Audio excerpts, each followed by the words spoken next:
সংগ্রামী সভাপতি হযরত উলামায়ে কেরাম, উপস্থিত জনতা, কয়েকটি কথা আপনাদের সকলেরই জানা দরকার এবং শোনা দরকার। এক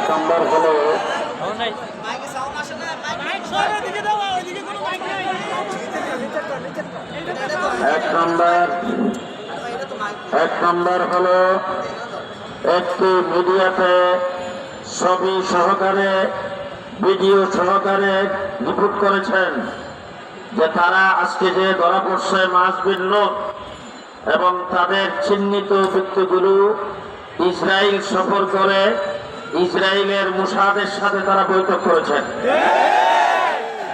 গত ফ্যাসিস্ট সরকারের স্বরাষ্ট্রমন্ত্রী একদিন বলেছিল যে তারা ইহুদিদের দালাল। ওই সরকারের ধর্মমন্ত্রী শেখ আব্দুল্লাহ বলেছিলেন ইসরায়েল থেকে টাকা আসছে, আমার জানা আছে। এরা ইসরায়েলের দালাল হিসাবে তাবলীগকে ভাঙার জন্য গভীর ষড়যন্ত্র করছেন। দুই নম্বর কথা বলতে চাই, আক্রমণ করেছেন তারা, আমাদের পক্ষ থেকে প্রতিরোধ করার জন্য কোনো ব্যবস্থা হয় নাই। 2013 সালে শাপলা চত্বরে শেষ রাত্রের বেলা আমাদের জিকিররত, তাহাজ্জুদরত, সাজদারত মুসল্লিদের উপরে আওয়ামী লীগ যেইভাবে ঝাঁপিয়ে পড়েছিল তারা ঠিক সেইভাবে টঙ্গীর ময়দানে ঝাঁপিয়ে তাদের মধ্যে কোনো পার্থক্য নাই।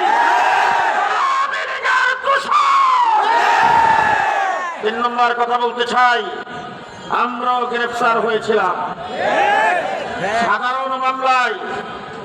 এক একটা মামলায় আমাদেরকে 5 দিন 7 দিন করে রিমান্ডে, 13 মাস পর্যন্ত রিমান্ডে ছিলাম। আজকে টঙ্গীর মাঠে যা ঘটানো হয়েছে নিশ্চয়ই পরাজিত শক্তির প্ররোচনায়, ভারতের দালালি করে, ভারতের প্ররোচনায় বর্তমান অন্তর্বর্তীকালীন সরকারকে অকার্যকর করার জন্য, চ্যালেঞ্জের সম্মুখীন করার জন্য এই কাজটি ঘটাইছে।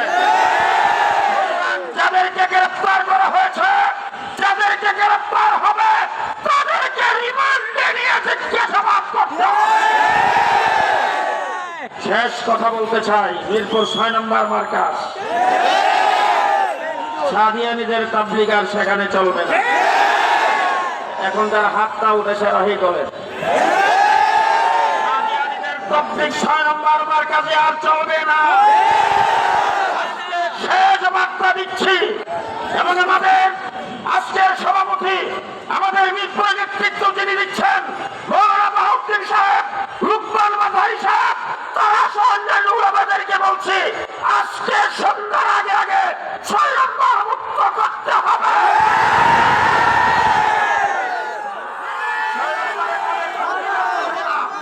দ্বিতীয় নম্বর কথা বলতে চাই, টঙ্গীর মাঠ আর তারা যেন ঢুকতে না পারে।